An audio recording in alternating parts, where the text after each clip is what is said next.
आपने बहुत अच्छा सवाल पूछा। आपका सवाल ये है कि क्या स्लोगन हमारे जज्बात और एहसासात को तब्दील करते हैं।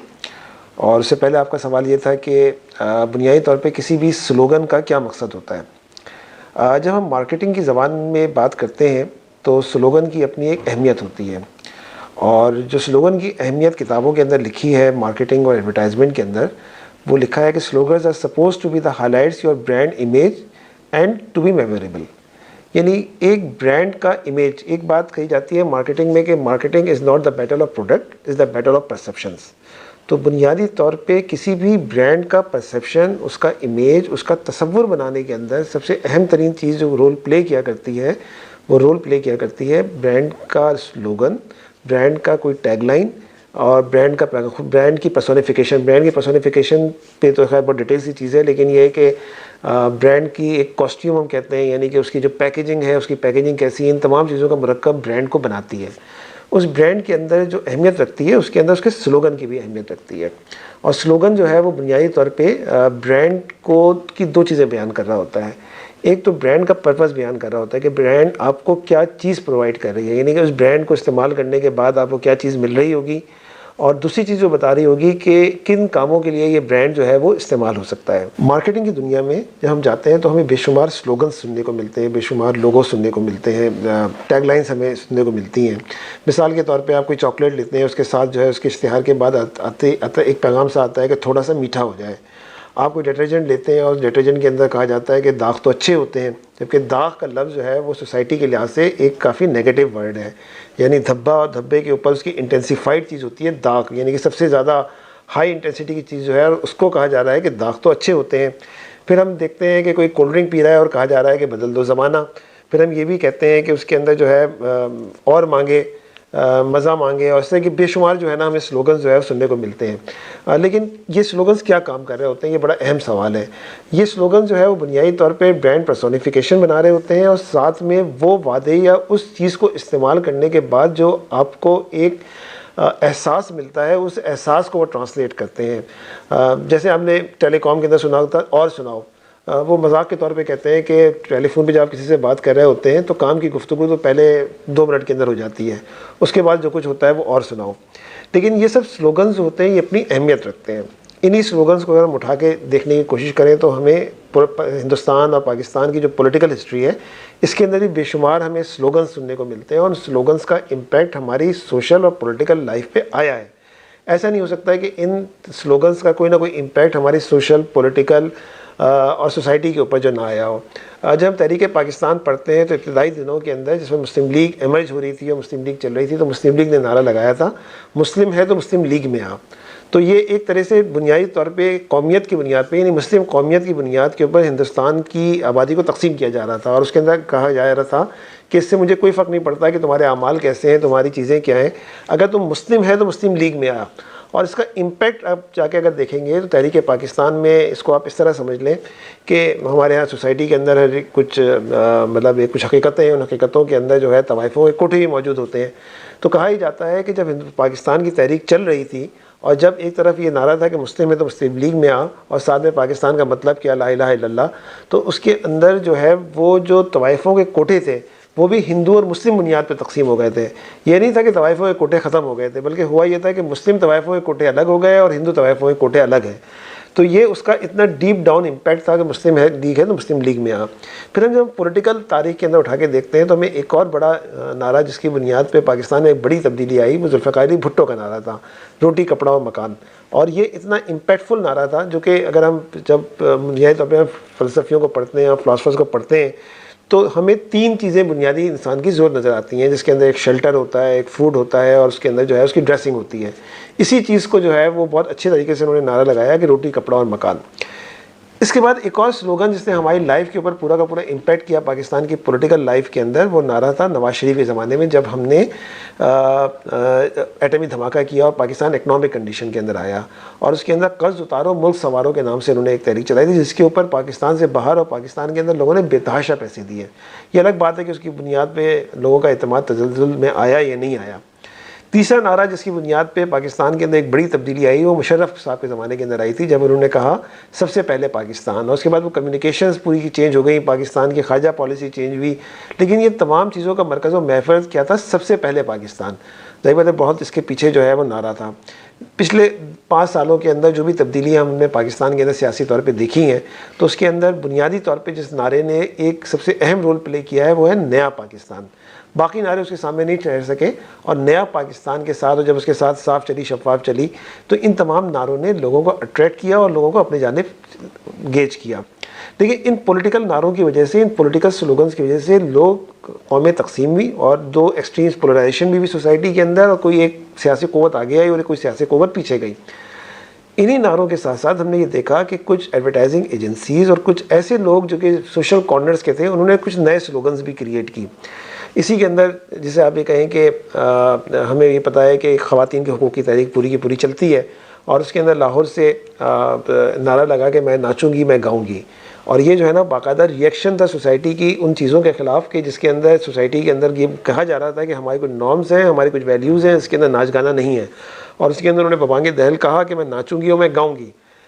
इसी ज़माने के अंदर आपकी जो है टेलीविज़न एडवर्टाइजमेंट शुरू हुई, और उस टेलीविज़न एडवर्टाइजमेंट में बाज़ ऐसे स्लोगन्स लगे, कुछ ऐसी टैगलाइंस आई जो कि ऑब्जेक्शनेबल थी, और ये सोचा जाने लगा कि क्या इसका कोई सोसाइटी पे इम्पैक्ट है। जैसे एक नारा, एक स्लोगन लगा कि जैसे चाहो जियो। अब जैसे चाहो जियो जो है वो उसका एक इम्पैक्ट है पूरा का पूरा, उसके पीछे एक बयानिया है, उसके पीछे एक सोच है, उसके पीछे एक पूरी थॉट है। अच्छा, इस थॉट को जब हम अपनी वैल्यूज़ के साथ देखते हैं, जब हमने रिलीजन के साथ देखते हैं, तो हम इससे मुतसादिम पाते हैं, क्योंकि हमारी सोसाइटी में भी कोई ना कोई रिस्ट्रिक्शंस है और हमारे मज़हब के अंदर भी काफ़ी रिस्ट्रिक्शंस हैं।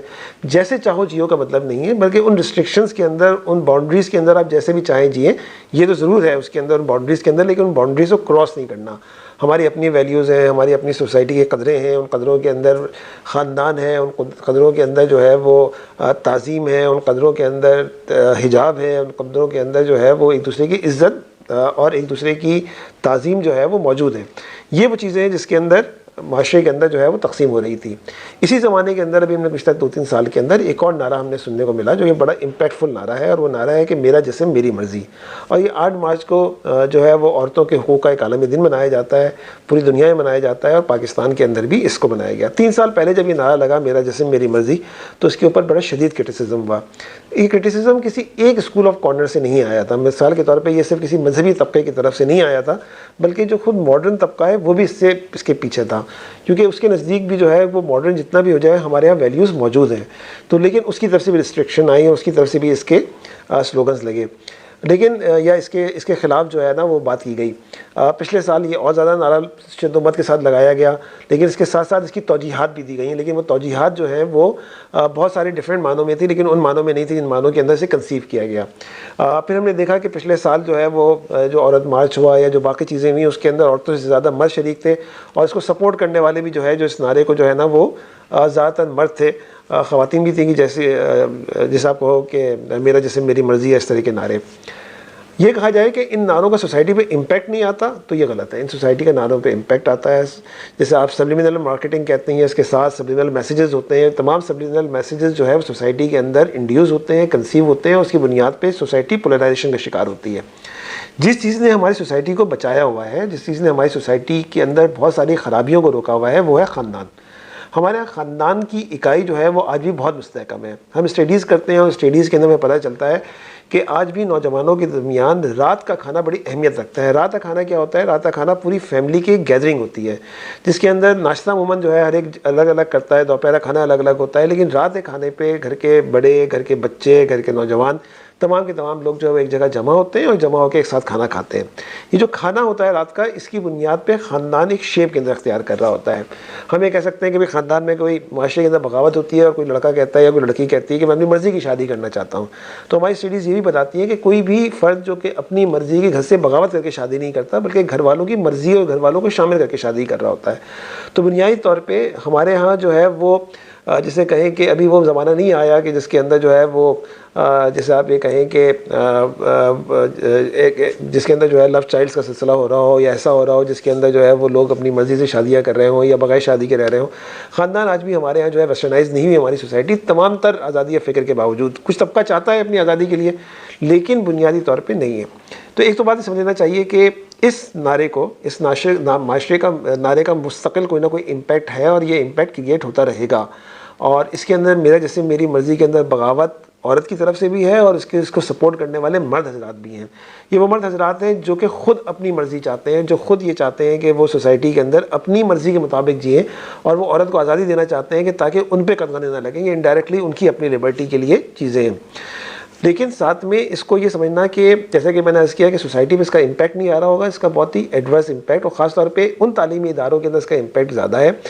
मैं यहाँ पे तालीमी इदारों की बात की तो मैं यहाँ पे रुक जाता हूँ। देखें, एक तालीमी इदारे हैं जो कि प्राइवेट तालीमी इदारे हैं और एक हैं जो गवर्नमेंट के तालीमी इदारे हैं।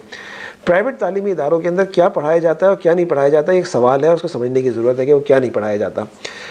दूसरी ये है कि इन तालीमी इदारों के अंदर जो बुनियादी तौर पर जो सोच डेवलप की जा रही है वो एक कैपिटलिस्ट मार्केट की है। देखिए, सोसाइटी के अंदर एक बात अच्छी तरह समझ लें कि सोसाइटी के वो इदारे जो कि सोसाइटी की नर्व्स को लीड करते हैं या सोसाइटी की जहन बनाते हैं, वो लोग नहीं होते। माशरे के सबसे ज़हीन लोग जो है वो डॉक्टर्स और इंजीनियर जाते हैं जहाँ पे सबसे ज़्यादा इंटर के बाद परसेंटेजेस जाती हैं। इनमें से कोई भी फ़र्द माशरे के उन जगहों पे मराकज़ पे नहीं बैठा होता नफ्सियाती जो कि माशरे को कंट्रोल कर रहे होते हैं।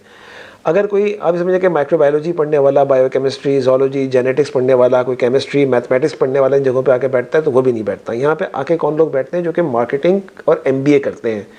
एमबीए की तालीम पूरी की पूरी कैपिटलिस्ट अप्रोच की बुनियाद के ऊपर है और जिसके अंदर नफ़ा और नुकसान की बुनियाद पर सारा काम होता है। इसको इस बात से कोई गर्ज नहीं कि सोसाइटी कहाँ जा रही है और क्या कर रही है। उसको इस बात पे कोई गर्ज नहीं कि शर्म व हया की दीवारें गिर रही हैं या किसी तरह से कायम हो रही हैं। उन तमाम चीज़ों से मावरा सिर्फ़ और सिर्फ मतलब इवन अगर कोई मनफी चीज़ आती है तो उसको लोग अप्रिशिएट करते हैं, चले नेगेटिव मार्केटिंग तो हो रही है हमारी। ये माशरे का अलमिया है ना पढ़ाने वाले, और ख़ास तौर पे क्योंकि ख़ुद ये इदारे कैपिटलिस्ट माइंडसेट से बनाए गए हैं तो उनके अरबाब हलवक्त या वो लोग जो कि इनके डायरेक्टर्स हैं या वो लोग जो कि इनके पायनियर्स हैं वो भी इन चीज़ों को नहीं समझने की कोशिश करते कि सोसाइटी को बचाने के लिए इनके सब्जेक्ट्स के अंदर सोसाइटी की नॉर्म्स को पढ़ाना कितना अहमियत रखता है। ना तो इनको उर्दू आती है, ना इनको इस्लामियात आती है और ना ही कोई इनको जो है सोसाइटी के बारे में इल्म होता है। ये कैपिटलिस्ट अप्रोच के तहत जाते हैं और कैपिटलिस्ट अप्रोच को फैलाते हैं। इस तरह के नारे जो लिबरल सोसाइटी करती है, इनके लिए सबसे बड़ा ब्रीडिंग ग्राउंड या सबसे बड़ी अट्रैक्शन जो है वो इन तालीमी इदारों में है और इनको सपोर्ट भी इन्हीं तालीमी इदारों से मिलती है।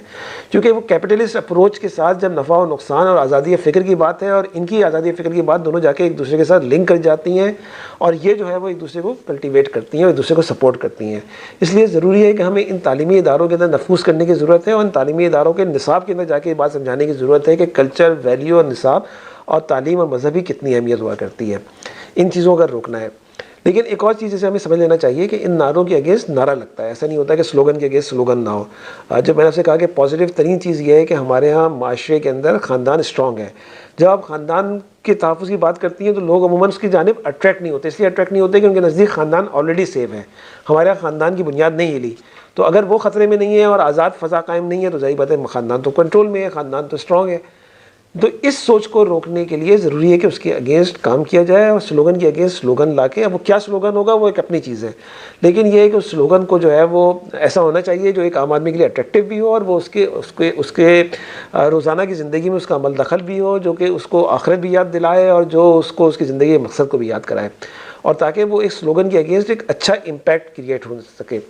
ज़ाहिर बात है हम ये देखते हैं कि जैसे जैसे मतलब ये कि इन लिबरल तालीमी इदारों के अंदर, इन कैपिटलिस्ट अप्रोच तालीमी इदारों के अंदर एक नया कल्चर, नया परवान, नया फैशन, नया लिबास, नई चीज़ें जो कि तमाम की तमाम वेस्टर्नाइज है, उनके साथ वो एसोसिएट कर रहे हैं और उनके साथ वो प्रमोट कर रहे हैं। इसके वेटिलेट करने के लिए, इससे काउंटर करने के लिए हमें एक पूरी कम्युनिकेशन की ज़रूरत है जिस पे हमें काम करना चाहिए, उस पर काम होना चाहिए। आखिरी बात ये है कि क्या इसमें कोई हिडन एजेंडा होता है? तो मेरा ख्याल है कि इसके अंदर हिडन एजेंडा होता है। ऐसा नहीं होता कि इनके अंदर शायद वो मार्केटिंग के अंदर जब वो कहते हैं कि जैसे चाहो जियो, तो इस तरह की चीज़ों के अंदर तो कोई हिडन एजेंडा नहीं होता, क्योंकि जो इस तरह की चीज़ें ईजाद करते हैं ना तो उनका कोई फिलोसफिकल बैकग्राउंड होता है, ना ही उनका कोई आइडियोलॉजिकल बैकग्राउंड होता है, ना ही वो कुछ और चीज़ें सोच रहे होते हैं। वो सिर्फ ब्रांड की सेलिंग सोच रहे होते हैं, चाहे किसी भी अंदाज के अंदर हो, चाहे वो किसी भी तरीके के अंदर हो। उनको ब्रांड की सेलिंग चाहिए और ब्रांड की सेलिंग के लिए वो कोई भी चीज़ कर सकते हैं, किसी भी सतह पे जा सकते हैं। आपने देखा हो नहीं, आजकल इश्तिहारात के अंदर बिलावजे में हर जगह नाच गाना बहुत ज़्यादा अहमियत रखता है। नाच गाना इसलिए ज़्यादा है कि उसमें क्रिएटिविटी नहीं है। क्रिएटिविटी लाने के लिए कोई आउट ऑफ बॉक्स अप्रोच चाहिए होती है, उसके लिए मेहनत की ज़रूरत होती है। ये एक स्टीरियोटाइप कॉपी एंड पेस्ट किस्म की चीज़ है कि आप डांस करते हुए 4 लोगों को दिखा दें और आपने ख्याल में आपने कोई बड़ा तीर मार लिया। इसको क्रिएटिविटी नहीं है। Creativity something different. जैसे कि हमने गूगल के इश्तिहार में देखा इस दफ़ा कि उन्होंने जो है वो किस तरह से वो एक खातून थी और उसने अपने घर के अंदर जो है वो 3-4 मुलाजमीन को रखा और 3-4 मुलाजमीन ने को काम नहीं आता था, लेकिन वो लोगों को ले ऑफ नहीं किया उसके पैंडेमिक के ज़माने में। तो it's a very creative idea. उस क्रिएटिव आइडिया को हमें अप्रिशिएट करना चाहिए और हमें इस बात को तस्लीम करना चाहिए कि इंडिया में क्रिएटिविटी ज़्यादा हो रही है।